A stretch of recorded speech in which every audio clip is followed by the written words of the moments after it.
వచ్చే బస్సులు సౌకర్యం పెంచాలని చెప్పని ఒకటి. హైదరాబాద్ నుంచి పోయే బస్సులు కూడా ఆ ప్రాంతానికి రాత్రి తర్వాత వస్తలేవంటూ దాన్ని కూడా ప్లాన్ ప్రకారం ఇవ్వాలని చెప్పని మంత్రి గారిని కోరుతూ ఈ సందర్భంగా మరి రెవెన్యూ శాఖ మంత్రి పొంగులేటి శ్రీనివాసరెడ్డి గారికి ఇంత ప్రశ్నలో నాకు అవకాశం ఇవ్వాలని కోరిన.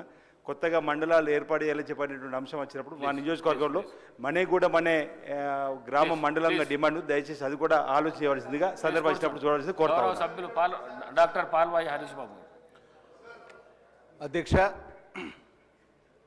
సిర్పూర్ నియోజకవర్గం కాగజ్నగర్ పట్టణం ఒక ఇండస్ట్రియల్ టౌన్ అధ్యక్ష.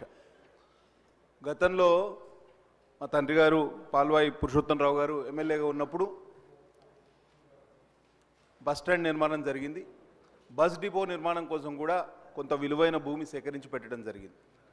కాగజ్నగర్ పట్టణంలోని పెట్రోల్ పంప్ ఏరియాలో విలువైన భూమి అందుబాటులో ఉంది. దయచేసి మంత్రి గారు దయదలిచి మారుమూల ప్రాంతం, వెనుకబడ్డ ప్రాంతం, ఆదివాసులు గిరిజనులు ఎక్కువ ఉన్న ప్రాంతం ఒక బస్ డిపో ఏర్పాటు చేస్తే ఆ భూమి అన్యాక్రాంతం, దాని మీద 100 మంది కళ్ళు ఉన్నాయి అధ్యక్ష.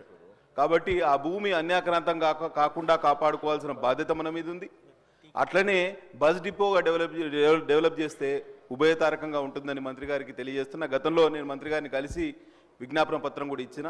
కాబట్టి దయదలిచి ఈ విజ్ఞాపనను స్వీకరించవలసిందిగా కోరుతూ సెలవు తీసుకుంటున్నాను. గౌరవ మంత్రి గారు.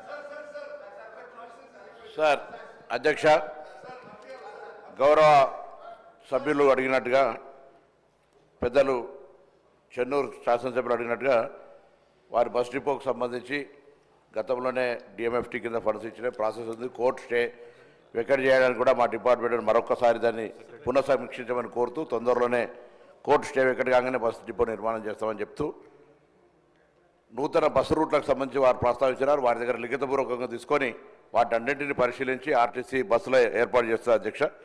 తర్వాత గౌరవ వేములవాడ శాసనసభ్యులు అడిగినట్టుగా వేములవాడ రాజరాజేశ్వర స్వామి అంటే చాలా ఒక దక్షిణ కాశీ లాంటి టెంపుల్, శివరాత్రికి సంబంధించిన జాతర వస్తుంది.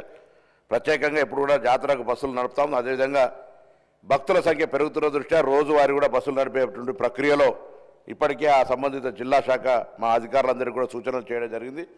దాంతోపాటుగా వేములవాడ, కొండగట్టు, ధర్మపురి 3 టెంపుల్ పక్కపక్కనే ఉంటాయి. 3 టెంపుల్కి సంబంధించి కూడా ఇంటర్లింక్ బస్సులు నడిపేటువంటి ఒక ప్రయత్నం. ఎందుకంటే వేములవాడ వచ్చిన వాళ్ళు కొండగట్టు వెళ్తారు, కొండగట్టు నుంచి ధర్మపురికి వెళ్తారు. కాబట్టి ఆర్టీసీ పరంగా కూడా సౌకర్యం ఉండేటువంటి ప్రయత్నం చేస్తున్నాం. దీనికి సంబంధించి కూడా వారు కొన్ని కొత్త బస్సులు అడిగినారు, అది కూడా లిఖితపూర్వకంగా తీసుకుంటామనేటువంటి మాట సందర్భంగా మనవి చేస్తూ, దాంతోపాటుగా గౌరవ సిర్పూర్ కాగజ్నగర్ శాసనసభ్యులు అడిగినట్టుగా బస్ డిపోకు సంబంధించి ప్రస్తుతానికి అవకాశం లేదు అధ్యక్ష. జిల్లా కేంద్రాలైనటువంటి ములుగు, పెద్దపల్లి తీసుకున్నాం.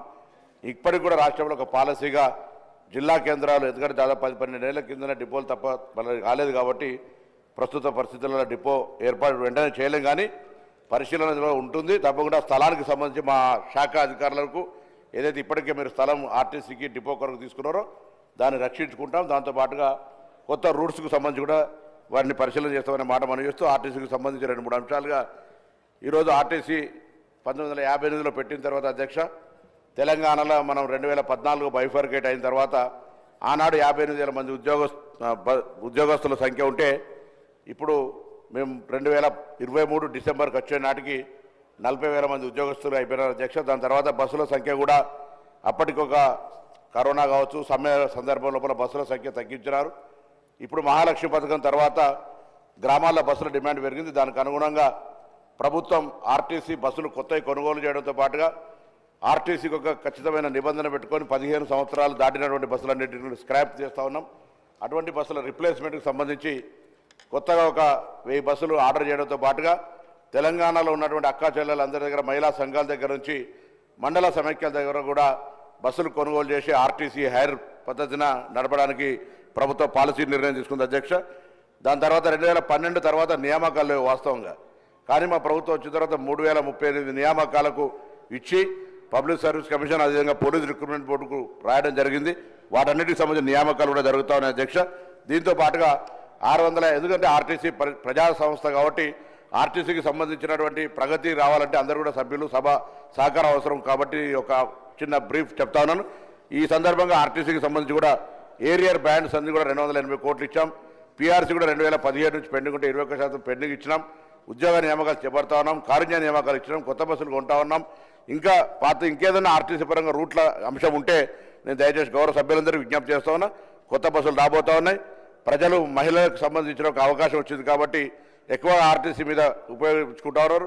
గతంలో 40, 50, 60% ఉన్న ఆక్యుపెన్సీ 100% దాటిపోతున్నటువంటి సందర్భం లోపల నేను గౌరవ సభలో ఉన్న సభ్యులందరి సహకారాన్ని మీ ద్వారా ఆర్టీసీ ప్రగతికి ప్రజల యొక్క పేద ప్రజలకు సంబంధించినటువంటి ఒక లైఫ్ లైన్ అయినటువంటి ఆర్టీసీకి అన్ని రకాల సహకారం ఉండాలని మీ ద్వారా కోరుతా ఉన్నాను అధ్యక్ష. Question number 639 Chiryala revenue division ఏర్పాటు. గౌరవ రెవెన్యూ మంత్రి గారు. అధ్యక్ష, ఏకి అటువంటి హామీ ఏది ప్రస్తుత ప్రభుత్వం ఇవ్వలేదు. బికి ఈ ప్రశ్న ఉత్పన్నం కాదు. సికి చేర్యాల డివిజన్ ఏర్పాటు నిమిత్తం సాధ్యాసాధ్యాలను సిద్దిపేట జిల్లా కలెక్టర్ గారు పరిశీలిస్తున్నారు.